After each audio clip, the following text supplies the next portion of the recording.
Hello students, कक्षा 12 के जो भूगोल विषय है उसका जो भारत लोक और अर्थव्यवस्था पुस्तक है, उस पुस्तक का चौथा पाठ है मानव बस्तियाँ। तो उस चौथे पाठ के महत्वपूर्ण प्रश्न है आज इस वीडियो में देखेंगे। चैनल को सब्सक्राइब नहीं किया तो सब्सक्राइब कर लीजिएगा। मॉडल पेपर और अन्य महत्वपूर्ण प्रश्न और नोट्स वगैरह प्राप्त करने के लिए नीचे डिस्क्रिप्शन बॉक्स में जो लिंक दिया हुआ है उस पर क्लिक करके आप बहुत से मॉडल पेपर और प्रश्नोत्तर महत्वपूर्ण चीज़ें प्राप्त कर सकते हैं। तो आइए शुरू करते हैं वीडियो को। अध्याय चौथा है ये आपकी भारत लोक और अर्थव्यवस्था का। उसमें पहला प्रश्न है, आर्थिक वृद्धि के नोड के रूप में कार्य करते हैं।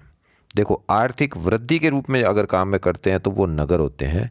स इसका उत्तर हो जाएगा। दूसरा प्रश्न है, निम्न में से ग्रामीण बस्ती का कौन सा प्रकार है? तो गुच्छित, अर्धगुच्छित और पल्लीकृत तीनों ही ग्रामीण बस्ती के प्रकार हैं। तो ये सभी, उपरोक्त सभी इसका सही उत्तर है। अगला प्रश्न है, 2011 की जनगणना के अनुसार भारत की कुल जनसंख्या में नगरीय कितने थे? तो देखिए, नगरीय में जो थे वो है 31.1%, यानी 68.8% के लगभग है वो ग्रामीण। अगर ग्रामीण पूछा जाए तो वो है 68.8। ये ग्रामीण नगरीय संगठन, जनसंख्या संगठन वाले पाठ में हमने पढ़ा भी था। अगला प्रश्न है, ग्रामीण बस्तियां किससे संबंधित होती है? तो पहला ही ऑप्शन इसमें सही हो जाएगा, प्राथमिक क्रियाओं से। गांव के लोग हैं वो कृषि कार्य सर्वाधिक करते हैं, कृषि पशुपालन, यही तो वो प्राथमिक आर्थिक क्रियाओं से संबंधित होते हैं। अगला प्रश्न है, नगला क्या है? तो नगला जो है वो पल्लीकृत बस्तियों का स्थानीय नाम है। तो पल्लीकृत बस्तियों का स्थानीय नाम आपको वीडियो में मैंने बताया भी था कि बहुत सारे नाम हैं इसके, उनको आप अच्छी तरह से याद भी कर लीजिएगा, क्योंकि परीक्षा में ऐसा प्रश्न है वो आमतौर पर पूछ लिया जाता है कि भाई निम्न में से कौन सा पल्लीकृत बस्तियों का नाम है या नहीं है।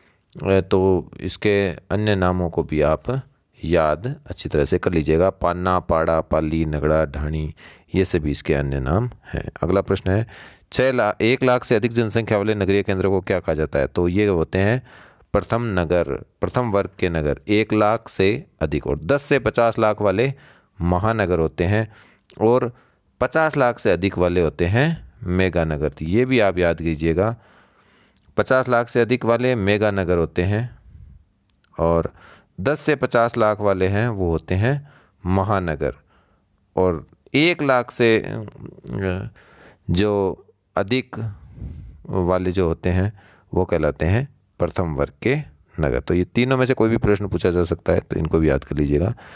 अगला है, भारत की जनगणना के अनुसार कौन सी एक विशेषता नगर की परिभाषा का अंग नहीं है? तो इसका सही उत्तर होगा 75% से अधिक जनसंख्या का प्राथमिक कार्यों में संलग्न हुआ, क्योंकि 75% से अधिक जनसंख्या अगर प्राथमिक कार्य करेगी तो फिर ग्रामीण बस्ती हो जाएगी, शहर की बस्ती नहीं होगी। आपको पता है प्राथमिक कार्य कृषि वगैरह होते हैं।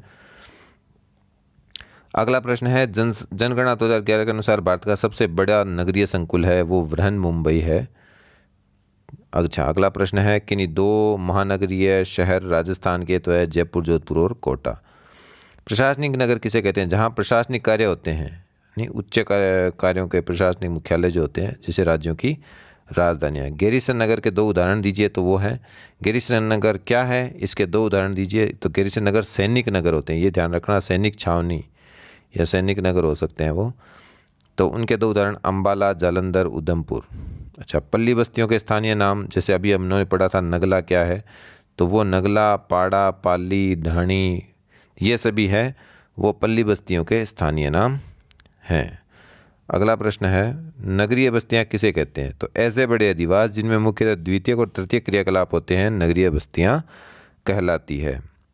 नेक्स्ट है, ग्रामीण बस्तियों के प्रकार किसके आधार पर निर्धारित होते हैं? तो उच्चावच के आधार पर, स्थलाकृति के आधार पर, जलवायु और जल की उपलब्धता, इनके आधार पर है ग्रामीण बस्तियों के प्रकार हो सकते हैं। अगला है, भारत में नगरों का अभ्युदय किस काल में हुआ? तो वो हुआ था प्रागैतिहासिक काल में।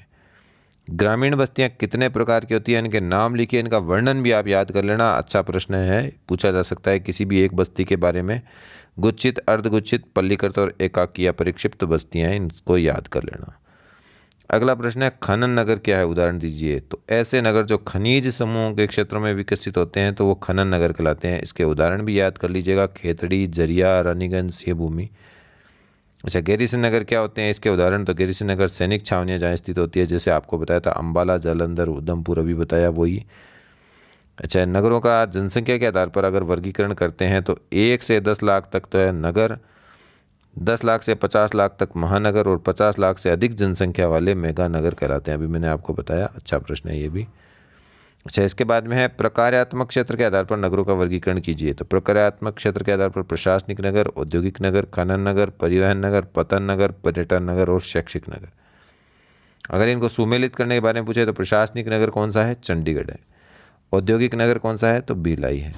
शैक्षिक नगर कोटा है। पर्यटन नगर है वो है शिमला। अगला प्रश्न है, ग्रामीण और नगरीय बस्तियों में कोई 2 आधारभूत अंतर कीजिए। आधारभूत अंतर पूछे, 3 आधारभूत अंतर आप याद कर लेना। तो पहले जो 2 अंतर दे रखे हैं, तो पहला है ग्रामीण बस्तियां हैं वो अपनी आवश्यकताओं की पूर्ति भूमि आधारित प्राथमिक क्रियाओं से करती है। तो ग्रामीण में तो है प्राथमिक क्रियाओं से।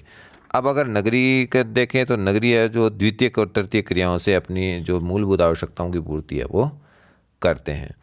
दूसरा है, इसमें ग्रामीण लोग कम गतिशील होते हैं और सामाजिक संबंध इनके घनिष्ठ होते हैं, जबकि नगरीय क्षेत्र में सामाजिक संबंध है वो औपचारिक होते हैं। इसके अलावा आप एक और बता सकते हैं कि नगर जो होते हैं वो आर्थिक वृद्धि के नोड के रूप में कार्य करते हैं, है ना।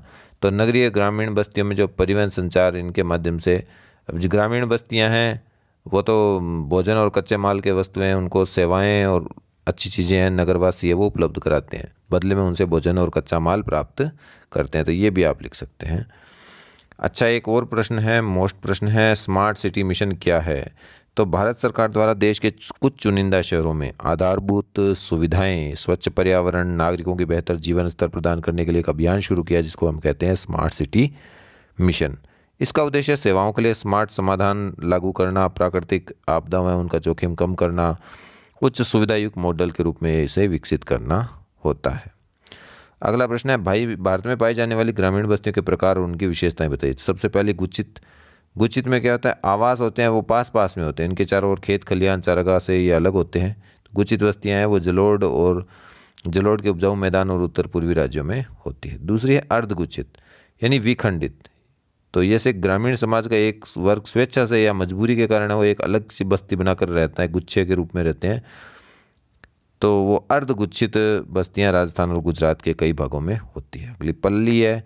पल्लीकृत बस्तियां पाना, पाड़ा, पाली, नगला, ढाणी ऐसे इसके अन्य नाम भी हैं और इनका निर्माण जातीय व्यवस्था में सामाजिक अलगाव होने के कारण ऐसा होता है। गंगा के मैदान, छत्तीसगढ़, हिमाचल की निचली घाटियों में ये जनसंख्या या बस्तियां हैं वो पाई जाती है। चौथा है परिक्षिप्त बस्तियां। तो परिक्षिप्त बस्तियों को एकाकी बस्तियों के नाम से भी जाना जाता है और ये बस्तियां क्या है? प्रारूप विहीन होती है क्योंकि इनमें कुछ ही घर होते हैं और इस प्रकार की बस्तियां मुख्य रूप से मेघालय, उत्तराखंड, हिमाचल प्रदेश, केरल, जम्मू कश्मीर आदि क्षेत्रों में पाई जाती है। अच्छा, इसके बाद में है भारतीय नगरों का प्रकार्यात्मक वर्गीकरण प्रस्तुत कीजिए। तो यानी कार्यों के आधार पर, कुछ विशिष्ट कार्यों के आधार पर है 9 भागों में वर्गीकृत किया गया है। 9 में पहला है प्रशासनिक नगर। प्रशासनिक मतलब जिसमें प्रशासनिक कार्य किए जाते हैं, जैसे चंडीगढ़, दिल्ली, जयपुर, लखनऊ, ये सभी। औद्योगिक नगर यानी औद्योगिक इकाइयों के लिए अगर इनको जानते हैं, जैसे मुंबई है, कानपुर है, सूरत, भिलाई, जमशेदपुर, यहाँ क्या औद्योगिक इकाइयाँ कार्य करती है, इसलिए इनको जाना जाता है। अगला है व्यापारिक नगर। व्यापारिक नगर यानी व्यापार की प्रधानता, जैसे कोलकाता, मुजफ्फरनगर, ये सभी। परिवहन नगर, यहाँ परिवहन सेवाएं मुख्य कार्य होता है, जैसे बंदरगाह नगर हो सकते हैं, आंतरिक परिवहन के केंद्र। इसके बाद में खनन नगर, जैसे अंकलेश्वर तेल शोधन कारखाना है, जरिया, रानीगंज, सिंगरेली, ये सभी।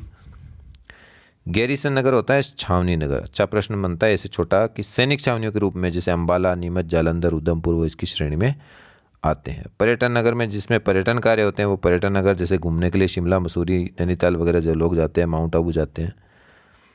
शैक्षणिक नगर यानी शैक्षणिक कार्य को प्रसिद्ध है, जैसे राजस्थान में कोटा है, पिलानी है। इसके अलावा रुड़की, ग्रेटर नोएडा, वाराणसी है, ये शैक्षणिक नगर है। अच्छा, धार्मिक और सांस्कृतिक नगर हैं वो यानी धार्मिक महत्व वाले नगर होते हैं। मथुरा, वृंदावन, द्वारका, वैसे लोग घूमने के लिए जाते हैं, तिरुपति बालाजी के दर्शन करने, तो वो धार्मिक नगर है। धन्यवाद।